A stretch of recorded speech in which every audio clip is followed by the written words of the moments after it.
Oh, we are back, ladies and gentlemen. We are back right here on the Tariq Elite Radio Show. I am, as you know, I am your gracious host.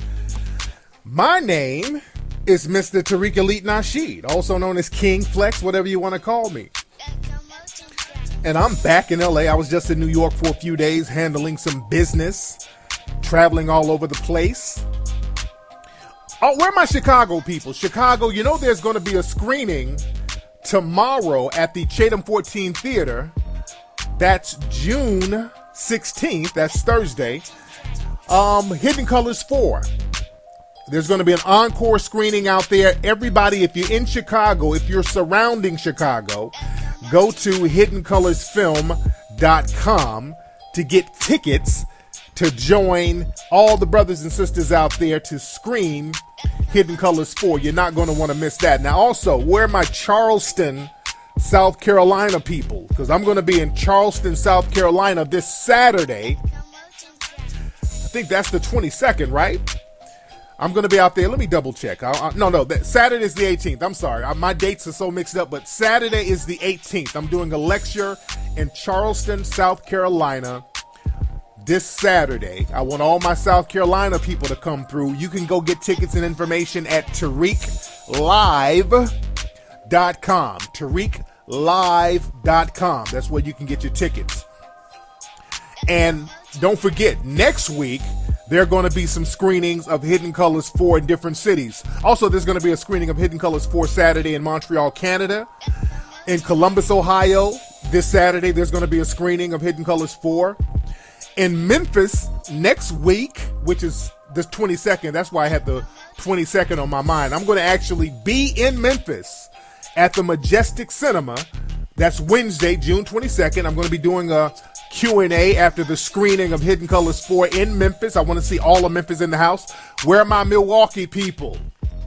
All my Milwaukee people, there's going to be a screening of Hidden Colors 4 next Thursday, June 23rd. Also, my Minneapolis people, there's going to be a screening in Minneapolis Thursday, June 23rd. Phoenix, Arizona, there's going to be another screening this Saturday, June 18th. Washington, D.C., there's going to be an encore screening at the Bethesda Road Theater of Hidden Colors 4 Thursday, June 23rd. All of this information, family, is at hiddencolorsfilm.com. I'm going to say it again, hiddencolorsfilm.com. I definitely want to see Memphis, Milwaukee, and Minneapolis in the house. The 3 M's. Because a lot of y'all were hitting me up saying, we need the movie in Minneapolis. We need the movie in Milwaukee. We need the movie in Memphis. So it's coming. Y'all asses need to be in the spot. If y'all can go to them country-ass juke joints, eating barbecue sandwiches and doing the goddamn cha-cha, y'all can go see Hidden Colors 4. You dig? There's a lot of stuff going on, man. I'm going to chop up some game later on in the show. We're going to talk about something that I call the Thot stare, because I wanted to get into some ism, but you know we gotta cover a lot of the social stuff that's going on. Let me see who's on the phone, because there's so many people are calling a player. Player, what's up? Who's calling? Hello, this is Dwight from Miami. Dwight from Miami. How you doing, Mr. Dwight? I'm doing okay today. Now, go ahead, Mr. Dwight. Come on, man. You got to speed it up. Okay, I was going to see if you can do anything on the anti-moist movement for summer. Okay, I might touch on that pretty soon. All right. Come on, man. Y'all got to kind of get to the point when you call up, fam. I don't have time for the slow drag shit today. Hold on. Let me see who this is. Come on. My patience has been real thin lately. What's up? Who's calling? Hello? Hello? Hey. Hi, Tariq. How are you? I'm good. Who is this? My name is Maya from LA. I had a quick question. Go ahead, Maya. Now, let me ask you, Maya, what part of LA you in, dear? West LA? There you go. So what's on your mind?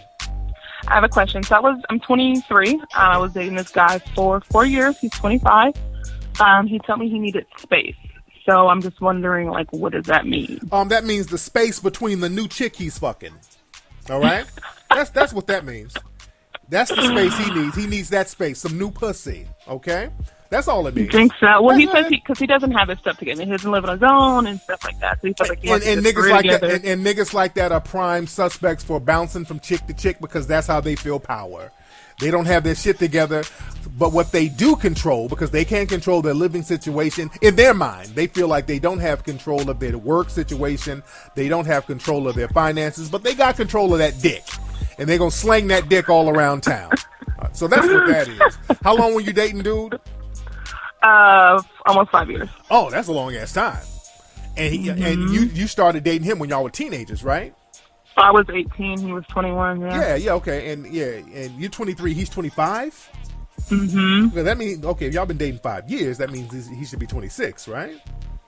He'll be 26 in a few months. Oh, okay, okay. So, and also the dude, he hasn't gotten out of his player stage yet. You know. I know. Yeah. And I told him, I'm like, you need to fuck a few bitches, knock a few, get a few bodies down, and then we'll see. Yeah, that's what it is. You're trying to, wipe the nigga up too soon. He ain't going through that stage yet. You dig? He got. What happened was in the beginning of the relationship, like he was all into me, and then I don't know what happened, and it flipped, and then I was like, he wasn't doing the shit he was supposed to do, little shit. Like it just the dynamics changed, and I realized that there was he just kind of became really nasty and disrespectful. Oh yeah, when dudes get like that, that's when they're trying to get you to break up with them so they don't feel guilty for fucking all that side pussy. So, if he's all angry and disrespectful, hopefully he'll have you throw in the towel so the guilt won't be on him. You understand? Yeah, and I did. I broke up with him, and then he's like, well, I just want space, Yeah. Bunch of bullshit. But how soon was this? When did this all happen? How soon did this happen? This happened in February. Oh, okay. So you got a few months out the game, so it's still kind of fucking with you a little bit. Kinda, because I just feel like I put a lot of energy and time into it, and change myself. And he also, altered, just you put time and energy into things, and I don't like to see things end, especially if I feel like it can be fixed, Oh, I feel that, but no, what you should do in that situation, instead of trying to fix some broken bullshit, you learn from that, take the game from that, take the experience from that, take the pain from that, and now you got a notch on your belt called wisdom. And when you step to the next dude, or the next dude steps to you, you know what signs to look for that you can avoid, and you know what signs to look for that you can gravitate towards. You see? So this is a learning experience. We got to stop all that backtracking. See, and sometimes when we date people, they're there for learning experiences. You're supposed to learn some shit from their ass and then charge that shit to the game. We ain't supposed to be going in and out of the same fucking relationship with the same douchebag who ain't on the same page with us no more. Sometimes we learn shit. And you find the lesson in dating that nigga. You dig? Now, hold on, I ain't done. What you look like? I'll hook you up. You're so stupid. We're gonna get you. I was actually at the Hidden Colors in LA, and I saw you. Okay, it was a lot of cute goddamn women there. So you are so funny. I actually really loved it. I'm gonna buy it. It's on DVD, right? Yes, it is. Yes, yeah. You can go get it at the Amoeba Bookstore in Hollywood. You can get it in Long Beach, or you can just get it online. All right. Yeah, I loved it. It was a good job. Thank you for your advice, Tariq. Thank you, I really appreciate it. Thank you so much. All right, that's our sister right there going through some dude problems. Somebody said she sounds plus size like Keke Palmer. No, the LA girls be kind of fine though, bruh. The LA girls are fine. And again, I hope she learned some game from that. I hope she got some game from that. Speaking of game, have y'all been looking at that OJ Made in America show? It's a good documentary because they have a lot of stock footage of Los Angeles. So I like all the archive footage of the tension that's been happening in Los Angeles for years. But when they get into OJ's story, see, the overall narrative or the underlying narrative is the film is trying to sway black folks into no longer looking at OJ as some kind of symbol. It's trying to draw a wedge between black folks and OJ. That's the underlying theme. They're all talking about how OJ didn't care about black issues. And I'm looking like, okay, look, you white supremacists, like y'all really care about who gives a shit about black issues in black society. Because again, I think, and I'm going to say this, and I hope this doesn't happen, but I think they're going to kill OJ in prison. I do not think they're going to let OJ walk out alive. That's why they're setting it up now, because OJ is like, that's like the Holocaust to the white supremacists. That's like that, never forget. We let this one get away. because I've said it a million times, I do not think OJ committed those murders. I think this was another plot of white supremacy. They tried to plant evidence on OJ. Those cops had a vendetta against OJ Simpson because he, quote unquote, got away with beating that white woman. And they're like, okay, we're going to get this nigga. So when that murder popped off, they didn't look at anybody else but him. And they said, okay, we're going to make sure we got what we need. And they went over there and started dropping little shit here and there. And I believe that's what happened. I don't believe OJ killed that white woman or Ron Goldman. I don't believe it. Because I studied the case and I looked too much into the backgrounds of all the people involved. And Ron and Nicole, they were hanging around nothing but criminals. Almost all the people they were around were some type of criminal. And nobody ever talks about that. Also, nobody ever gives a logical motive as to why OJ supposed to have killed this woman. They keep talking about, well, he beat her. Oh, he beat her. He beat her. Well, yeah, which was fucked up, but that's when they were married. What's the correlation between them breaking up and him waking up in that summer of 1994, waking up that day after they broken up and said, I'm killing her today? Nobody has ever logically bridged that gap. And that's the problem. They keep coming up with it. Well, he was so jealous because he wanted her. But according to evidence in the letters and the documents I've seen, she was begging to get back with him. So that destroys all of that motive. See, if you really look at the case and stop letting the media tell you what the fuck is going on with it, you will see there's too many holes in this case that will put it on OJ. And a lot of them will go to the whole thing where he's yelling at her about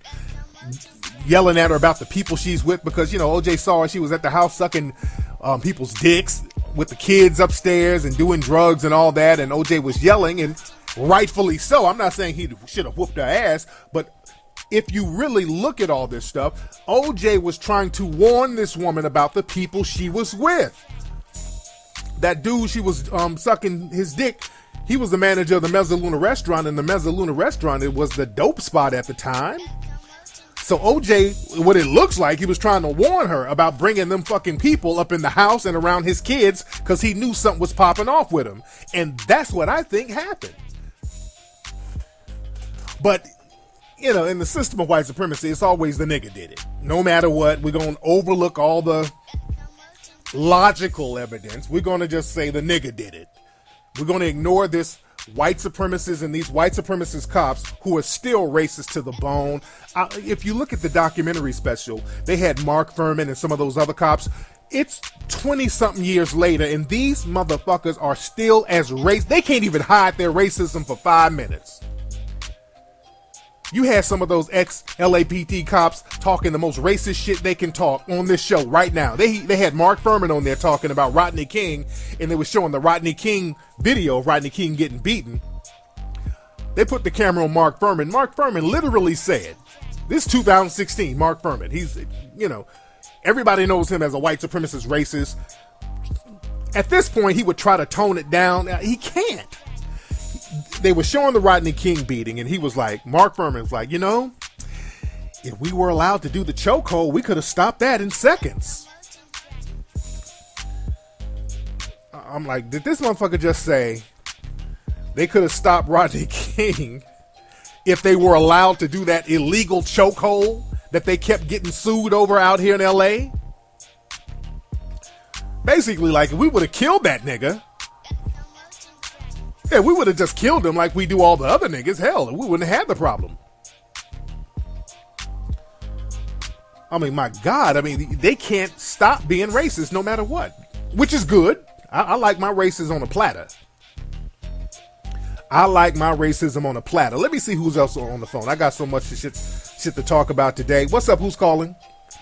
Hey, Mr. Tariq, how you doing? This is Quincy from New York City. Quincy from New York. How you doing, fam? All right, I'm fine, man. I'm a big fan of yours, man. I appreciate your work, and it's been helpful to me and my family, man. I appreciate that, bro. I appreciate that. What's on your mind? I have one question for you, though. Yes. What do you say for a victim of white supremacy who says that white supremacy does not exist? That's the nigga who's trying to get a comfortable position in the prison. as Neely Fuller would say, we're all in the prison system, and we understand who to go to for the prison goodies.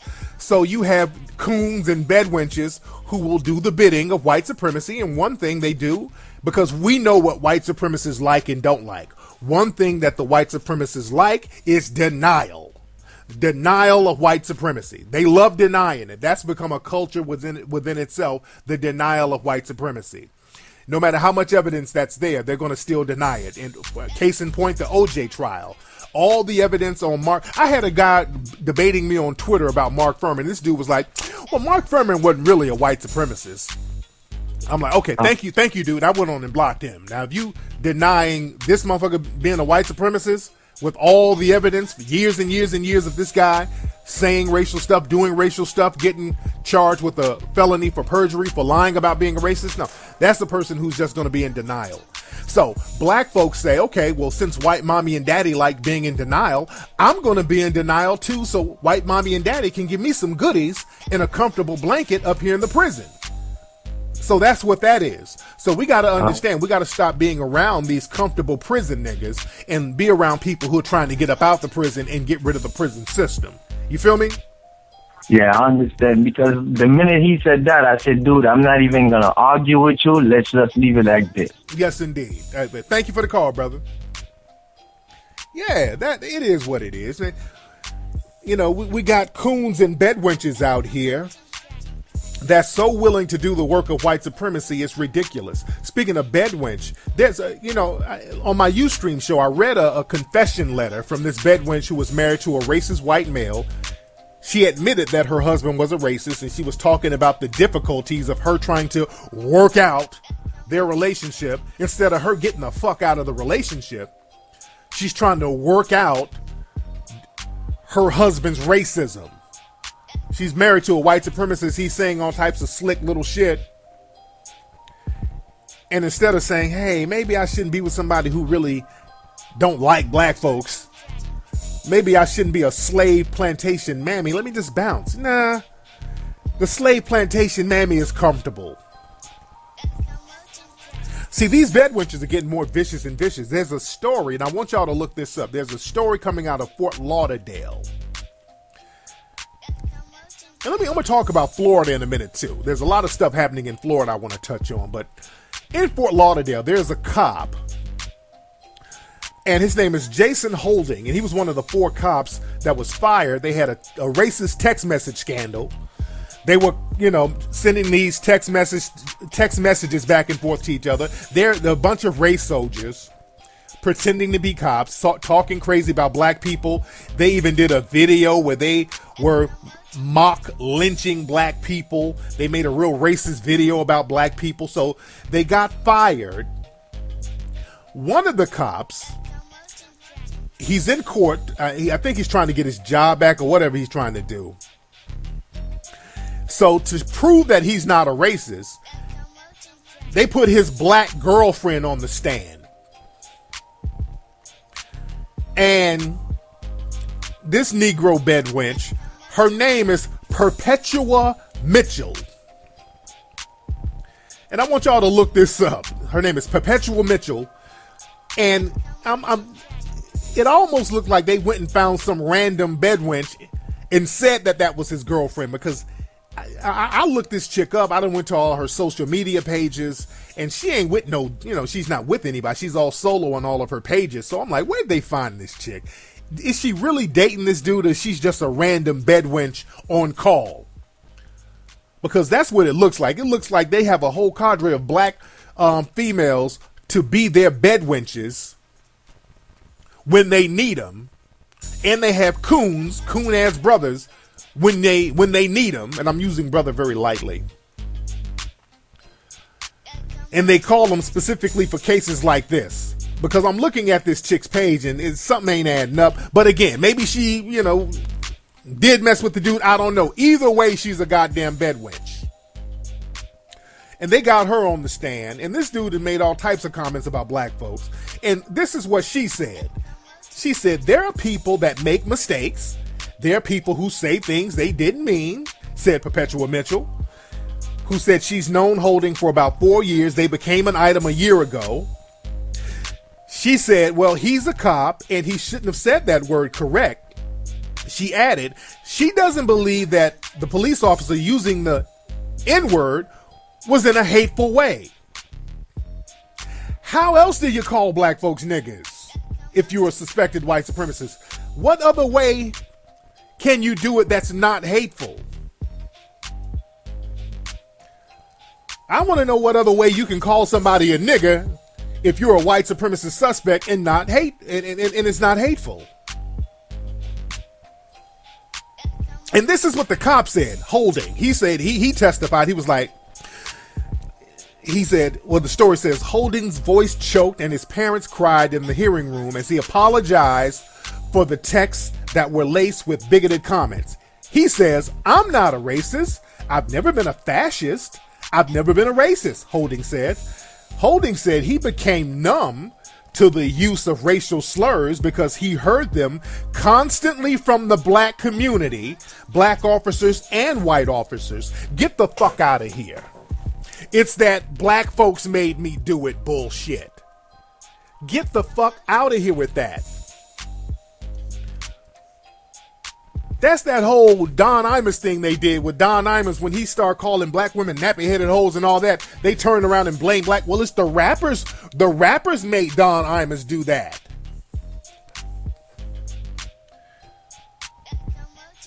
See, black folks, we try to get justice, we try to get everything, and we get ignored. But all of a sudden, we are so influential when they want to be racist. All of a sudden, we're the most influential people on the damn planet when they want to do some dumb shit or be racist. All of a sudden, when they made me, the black people, they made me, it was them.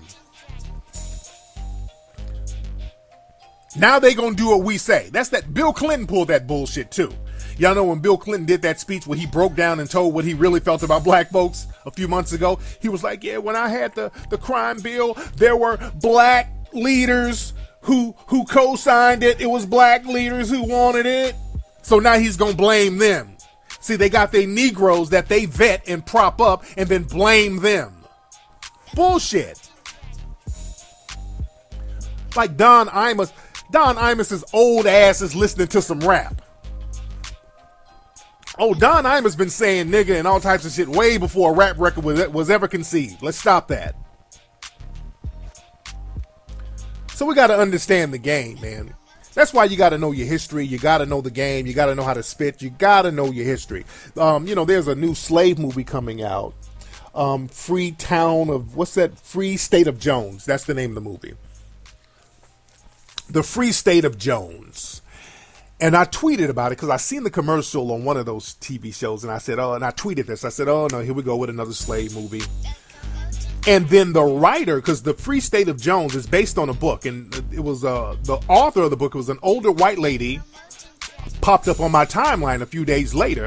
She was like, well, the Free State of Jones is not about no slavery. It had a very aggressive aura about her tweet to me. She was like, it's not about slavery. It's about people fighting a rich man's war, people opposing a rich man's war, and all that old bullshit. And I tweeted her back. Me and her were going back and forth a little bit because, she was pumping out her chest because she wrote this book. But I'm like, lady, because I know a little bit about the story. The Free State of Jones is about this white guy. He was opposed to slavery, but some of his family members were slave owners.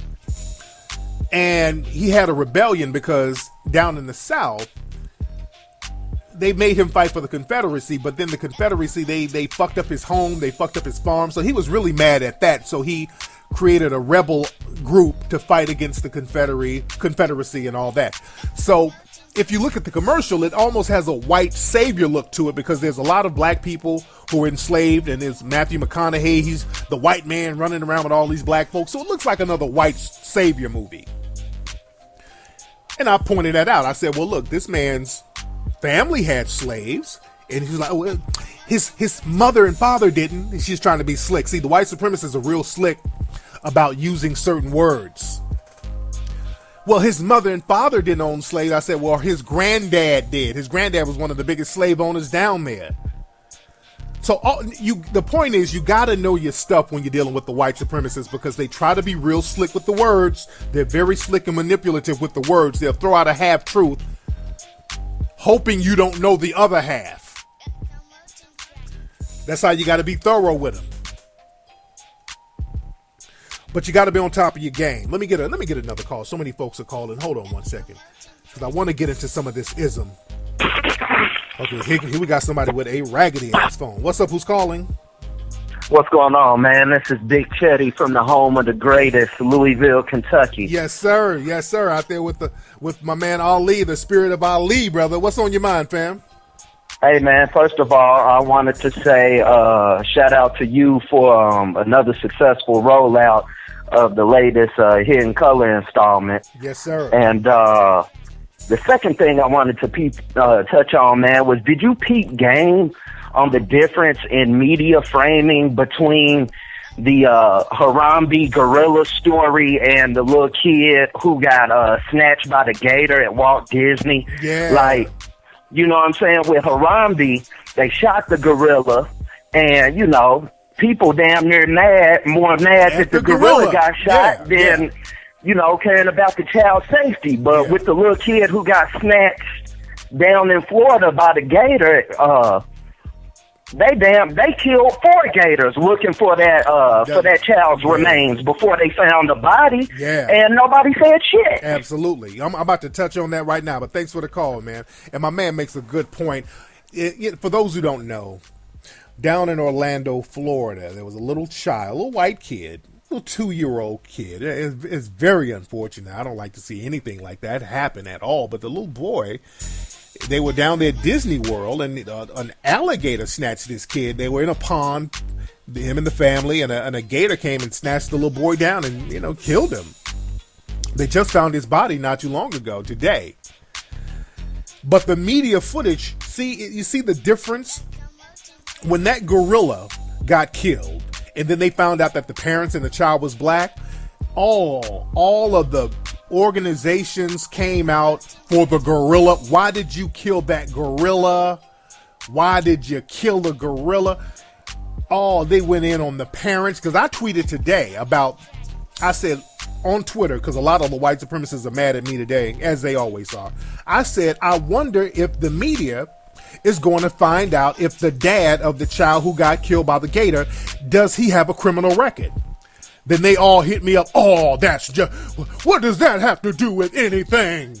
What does that have to do with anything, Tariq? What the hell does that have to do with the price of tea in China? What does that have to do with it? Wait a minute. It had something to do with the damn kid who was in the gorilla cage and his family. It had something to do with that. Because they did stories on the boy's dad's criminal record, so obviously the shit had something to do with that. Don't start huffing and puffing now. I want to know if the damn dad of the alligator kid has a criminal record, since that makes a difference somehow. How come the white kid's dad ain't called ghetto trash thug? They called the black family of the little boy who fell in the gorilla cage, they called that family every name under the sun. They tried to file charges on the mom. They were looking to file charges on that lady.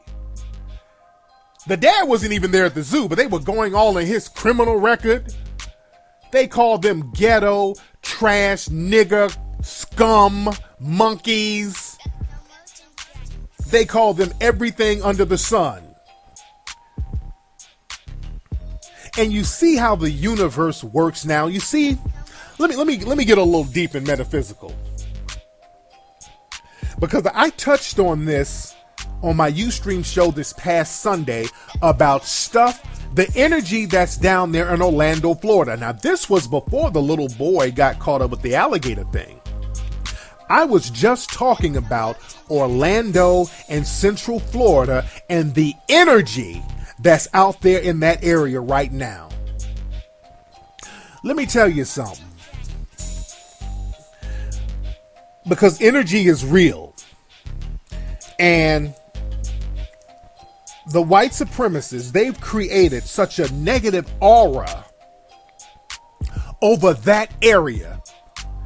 And I think is my conjecture, that energy came from the Trayvon Martin verdict. In over there in Orlando, which is Stanford, that's basically a suburb of Orlando.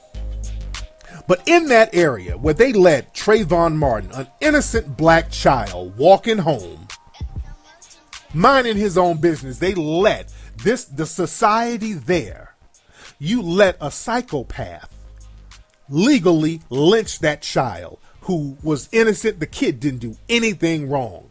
And y'all let a known psychopath who has a history now of being a fucking criminal, violent, thug bastard, a racist asshole. Y'all sat up and let him get away with that. And all of y'all people out there, not just around the country, but particularly in Orlando, in Central Florida, all of you suspected white supremacists, y'all sat up and let it happen. Y'all had a hateful neglect. Y'all sat up and turned your back. You supported the prosecution. Y'all patted each other on the back to let that innocent kid get killed out there.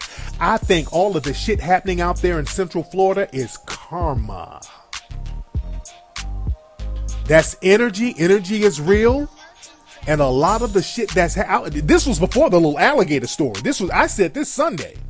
This was before the alligator story. I said, look, man, there's a lot of shit going on in Central Florida.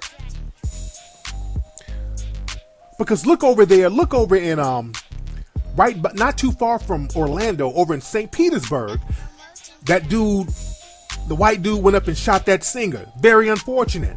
Just shot her, then shot himself. That was so unfortunate. And then a week later, you had this big massacre out there with so many people getting shot out there in Orlando.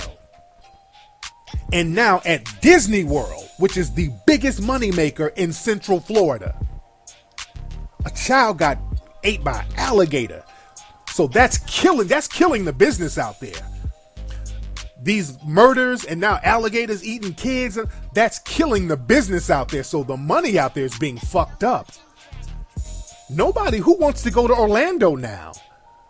You got terrorists out there shooting up people in Orlando, and now you can't go to Disney World because now, you know, the press for this, you know how this is going to take such a financial hit on Disney World. Who wants to take their kids to Disney World right now?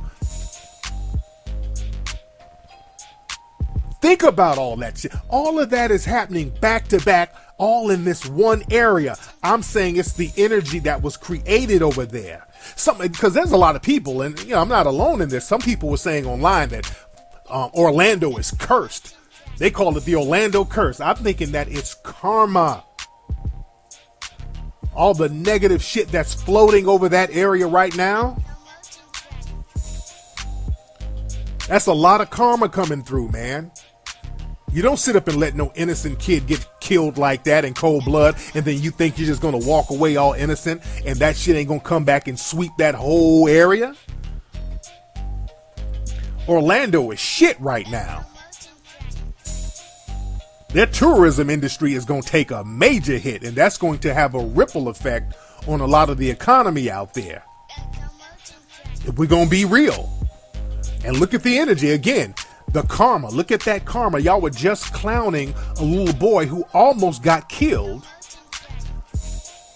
by falling mistakenly in a cage in the zoo with the gorilla. And y'all were clowning that. I'm talking to the white supremacists. Y'all were sitting up clowning the kid and talking about how come the gorilla got killed and talking shit about the kid's family and all. See, and now that karma, then it happens to you. See, this karma is coming fast now. A lot of the karma is coming fast now. Is the energy is changing. The coons, people are gathering their coons and their bedwenches. Your coons and bedwenches can't save a lot of people from the karma that's happening out here. And I don't wish bad on nobody. That's unfortunate with what happened in all of those cases. That's very unfortunate. But y'all got to be careful about who you ridicule now, people. I'm talking to the white supremacists. Because when it happens to you and people start asking dumbass questions about people's criminal record, see, then y'all get butthurt. So you can't do the same little shit and then get upset when people ask you the same dumb fucking questions. Because y'all didn't say nothing. I was checking some white supremacists online today. There's one particular lady I was talking about, well, how come the dad, his criminal record isn't being looked into? And this self-righteous, suspected white supremacist female, that's so insensitive. You're a moron for saying that. Are you playing the race card? I said, ma'am, I didn't say nothing about nobody's race. Well, you're implying that this is, ma'am, I don't know what you're talking about. I'm asking a question. Well, what does the criminal record of the father have to do with anything? I said, ma'am, in the case of the kid in Cleveland in the gorilla, it had something to do then. I said, ma'am, where is your outrage for that? The way you coming at me, or you coming at show me your tweets of you coming at anybody who was talking about that man's jail record. Show me the tweets of you yelling at him. And she came back to me like, well, I didn't say anything, but I thought it was so bad. I said, ma'am, y'all suspected white supremacists. Y'all can think whatever, but when it comes to something that is insensitive to you, you act on it. You made an effort to act on getting online and contacting me. You were very vocal. But when it comes to white racism, now you think about it. You think about how fucked up it is, but you don't do nothing. And y'all can see the exchange on my Twitter. I go in on these white supremacists all day. See this thing where they make everything racial, and then when you throw it back on them, then we play in the race card. The white supremacists are desperate at this point. Get the fuck out of here. See, they do little shit to us, and then when we ask them the same dumbass questions and bring up the same dumbass talking points, oh, they go into victim mode. Oh, how dare you? How dare you ask about the parents? You're being insensitive. Well, you were being insensitive talking about that boy's parents in Ohio. What's good for the goose is good for the gander, you racist hypocrite. But I digress. Let me get another call before we get into some ism. What's up? Who's calling? Hey. Oh, hey, Tariq, how you doing? Hey, sweetie, who is this? This is Lawanda calling from Seattle. How you been? I'm good, Lawanda. How old are you? You sound hella young. How old are you? Oh, God. We done had this conversation like a few times. Remember, I was on the phone with you and I had my son on the phone with you. I kind of I don't remember seeing what you look like though. No, I don't think I ever. No, I never showed you a photo of me. Oh, okay. So now how old is your son again? He's 17. God damn. Okay. You sound like a damn kid. Yeah, he's 17. What Remember, I was telling you that his teacher was like, "Why are you acting so sophisticated?" Okay. I think I kind of remember. You gotta kind of email me to refresh my memory. Yeah, he emailed you before, but I was telling you that he's a writer. Okay. Stuff like that. Okay. Now let me ask you real quick. Now, how old are you? Oh God, I'm 37. Okay, so you had your son very young. Okay, but you sound hella young. I had him when I was 19. Okay, you were hella young. Do you look young? Yeah. You still kind of. I still look young. I still get carded. Oh, there you go. All right, they think we siblings. Damn. Okay, so what's on your mind, sweetie? Yeah, I wanted to just tell you. I'm sorry, I'm being loud. I just wanted to tell you that. Once again, thank you. For the hidden colors and everything like that. Did the DVD come out yet for 4? Yeah, it did. You can get it at hiddencolorsfilm.com. Yeah, the DVD is the #1 DVD on Amazon. But email me, I got to get into some game. Email me, sister. Okay, she's taking forever with her young old ass. That's the thing about sisters. I see so many sisters who are old and you don't know they're old. That's the trick. A lot of these sisters, man, especially the ones who really take care of themselves, a lot of these sisters be looking hella damn young, and you never know how old they are until you see their kids. That's the thing. That shit is crazy. You never know how old some of these women are, man. You got to check these women, man. Watch them. Because sometimes you see women, they be hella young looking, and you're like, hey, sister, what's going on with you? And you chilling with them, and you talking with them, and then some dude walk in the room, you're like, oh, damn, I didn't know you knew Morgan Freeman. Oh, damn, Morgan Freeman, let me get your autograph. She's like, no, that's my son. I'm like, God damn. How old are you? With this old Morgan Freeman ass son you got. God damn. Somebody asking, I see some people talking about Kickstarter. We're going to send out the packages for Kickstarter next week. We're sending those out next week. That's why a lot of the people, I sent a link to see the film early to the Kickstarter people. So they got to see the film early, but I'm going to send the actual DVDs out to them next week. That's why I wanted to let everybody who donated on Kickstarter get to see the film early. You dig? Man. All right, but let's get into some games. So today I'm talking about, and I've been talking about everything today. It's a long show today, but I'm talking about the Thot stare. I'm talking about something called the Thot stare. Now, at a game, Steph Curry and those guys, they were playing a game. I think they were up there, the Golden State. They were playing somewhere, and the game was on live TV. And this became a meme, kind of. While there was something happening in the game, and the crowd stood up, and there was one particular female who stood up, and the camera got her briefly, but they made a meme out of her picture. And you know, the female, she has like an Instagram, and I forgot what her name is on Instagram. But and y'all can see the picture. I got the picture up live, and you can see the picture at TariqLive.com. And by the way, you guys can subscribe to the show on iTunes, but you can see the picture on TariqLive.com. She's a basketball fan. She's like in one of the third or fourth rows, and everybody's standing up looking at the players, and she gives like Steph Curry the most thottish look.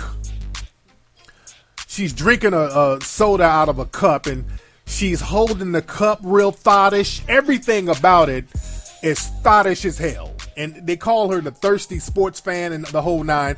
But she stands up and she gives this nigga the most thottish stare. And she's opening her mouth like she's about to suck a dick. I mean, it's a very deliberate thing. And I'm not mad at her. I'm not shitting on this sister by saying she's a thot. I'm not shitting on her. But I'm just trying to give people some of the game, because that's one of them old school thot stares. She's a bona fide chick. Now, this chick is seasoned. When I saw this chick, I knew this is a seasoned, bona fide, hustling ass chick. And she gave him one of those vicious ass thought stares, and them thought stares are dangerous, because them thought stares they're almost hypnotic. When a seasoned thought, they know how to use mind control and telepathy on niggas. They know how to give a nigga a look and relay information through their stare. So it's kind of important, if you see a seasoned thought who's giving you a thought stare, you never look directly in the eyes of a seasoned thought who's giving you a thought stare, unless you got some game about you. Your game has to be on point. Your game has to be on point. Because everything about her shit, it relayed all types of non-verbal messages. Now there's because I posted this picture up on my Instagram of the thought stare girl. And there's some game goofy niggas on there playing dumb. Well, she looked like she was looking the other way. Man, you don't know she a thought. You don't know what she... I ain't talking about you game goofy niggas who don't know no better. Somebody said her name is Roni Rose. Is that her name? I don't know. But I'm not talking about game goofy niggas. I'm talking about some people who understand the game, people with a little game under their belt, people who know how to peep some ism. And this female is clearly seasoned. And when I looked her up, I looked up her Facebook and Twitter, not her Facebook, but I looked up her Instagram, and I think she's a stripper. You know, there's pictures of her really popping that ass. I mean, she's popping, doing splits, popping that pussy. So I'm not shocked. I already knew she was in the game. And that's not a bad thing. I'm not saying that to disparage. I love a qualified, bona fide, money-making, hustling chick. There's nothing wrong with that. I love a bona fide, qualified, money-making chick. There's nothing wrong with that at all. So the thing is, a lot of guys who got simp bones in their body, that's something that you don't need to be messing with in trying to look in the eye. Because women like that, man, they are very thorough. They know how to manipulate dudes. They know how to pat a nigga's pockets. They know how to make niggas break bread. They will fuck up your home if you ain't got no game about yourself. And that thought stare is real vicious. I call that hard choosing. And when you see a female hard choosing like that, either you better be in the game or she's going to make you her victim. And these chicks will look at you and use telepathy, and they will make you thotmatize, nigga. Women like this female with the look she was giving to this dude is like, man, after this game, I will suck the skin off your dick. Women, they relay nonverbal messages like that. Doing shit with their mouth and their eyes, and women like that, they'll keep that stare going. You get with a woman like that, and they know how to lock that stare in on a nigga. I'm telling you, that shit is hypnotic. They'll be going down on you, doming you off, and then looking up at you with that same stare. And a lot of niggas don't know how to handle that. You getting a thought stare, especially when you're getting domed off. When you done, you'll be like, look, I'm gonna knock that little rent out for you. I'm gonna put a little something on your car note. Niggas, you just start voluntarily tricking. If you don't know how to handle that. That's why your game has to be on point. That's why your ism has to be on point. That's why your will you have to be strong-willed. Oh yeah, somebody said her Instagram is off the hook. Nigga, her Instagram is off the hook. She's a fine chick too. Real good-looking chick.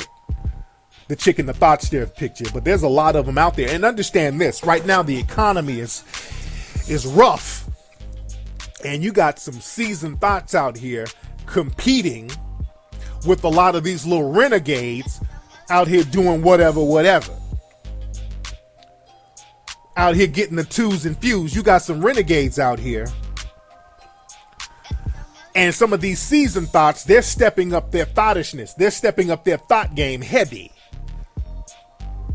And they're catching tricks left and right. So they're going to this chick. That was a bold move for her to do, to get up there in the game. And somebody said, well, she was there with her boyfriend. A couple of people said that. Even some people on Instagram, they were like, well, she was already there with her boyfriend. That don't mean a goddamn thing. That don't mean shit. Come on, she's there with her boyfriend. This was a seasoned thought. The chick in the picture. And this chick got like courtside seats, so there's somebody in the front office that she's tricking off with. It's somebody in corporate. It's one of the suits she done spit some game at, and her ass got season tickets. You know how much playoff game season tickets courtside are? So she's spitting some ism, some game at one of the top brass up there at that spot. So I don't know who this boyfriend thing. They talking about she got a boyfriend, man. That seasoned thoughts, they know how to go around that. I got a boyfriend. They know how to look at niggas a certain way with the dude they're with. That's why you got to learn how to read nonverbal cues. I've been with females, or not been with, but I've been out and I've seen females with dudes, and they gave me that look like, hey, the nigga with me don't really matter. If you catch me somewhere and by myself, slide a number or something, we can do something. You can read all that with a look. Women are very nonverbal. That's why, guys, you got to understand how to pick up on cues. Women are very nonverbal. They're not going to tell you a whole bunch of shit. So you got to pick up on the ism they're spitting. And the ism comes from the eyes. They'll tell you everything you need to know from the eyes, but you got to be careful because you don't want to get thotmatized if you ain't got no game. Because, see, a simp nigga, you have one of these seasoned thoughts look at you and stare at you and give you that hypnotic thought glare. And then niggas go home telling his homies, man, I met somebody real special, dog. Ain't nobody ever looked at me the way she looked at me, my nigga. I think she the one. You start talking dumb as hell. niggas start getting real simpish when they get a thought stare. Because see, a lot of women avoid eye contact with dudes. Most women try to be real coy when they deal with dudes. A lot of women like to be real coy. And I've been around a lot of women in the game. I know their tricks. I know their tactics. You can tell a seasoned chick, because a seasoned ass chick will look a motherfucker dead in the eye. And most men aren't used to women looking them dead in the eye. That's number one. So a lot of dudes are low key intimidated by that. So when a woman is staring a motherfucker dead in the eye, that means she's taking control. And she starts putting that nigga in a childlike mode. A seasoned thought gets done with your ass, you be in diapers breastfeeding off her ass. Giving up your lunch money. So you got to understand how the thought game works. The economy is slipping. Jobs are failing. So these thoughts out here trying to get it how they live. When I came back from from New York yesterday at the airport, I was getting a Starbucks, because sometimes after a flight you get a Starbucks. And I'm getting a Starbucks over by baggage claim, and I saw this chick in line. This decent looking sister. She was kind of tall, slim, had a little bubble, had the sundress on. And I'm looking at her out of the peripherals, and I can tell she's clearly in the game. She had a sundress, and there were 2 splits in the sundress on the side, and she had tattoos up her leg. She had the thought hands, with the thought nails and the long thought weave. And she's in line, and every time she take a step in line, her ass would shake about 20 times. So I'm like, okay, yeah, she's one of those guys. Those chicks, they barely move, but their ass just shaking all over. Everything they do, the ass is just shaking. Her ass is just a jiggling in that sundress. I'm like, oh, this chick is so in the game. So we're waiting on our Starbucks, and there's one dude in line, one white guy. And she starts spitting game, and I'm listening to her spit game at him. She's like, oh, excuse me, hi. She's like, you look like you're Italian. Where are you from? She's spitting at him. He's like, I am from such and such, boo, boo, boo. Then he starts, where are you from? I'm from here. I'm going up to Vegas and all that, And she was spitting at his ass. And I'm like, get your goddamn money. She was thoughtmatizing this dude in the Starbucks line. And I saw her exchanging numbers. I'm like, she's about to get some money out this motherfucker. I am not mad, pop my collar. And this dude, I think he about to miss his fucking flight following this chick around the airport.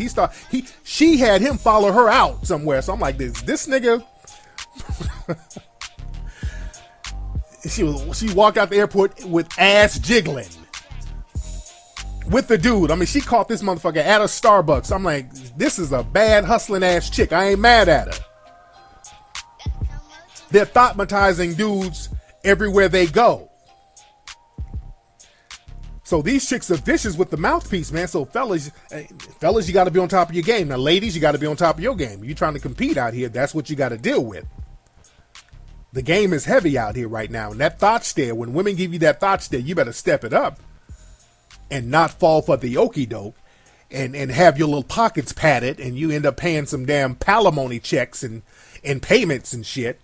Yeah, somebody in the chat room said, when somebody say a chick with a jiggly ass sundress and tattoos on her thighs say she's going to Vegas, well, it's not for a damn Comic-Con convention, okay?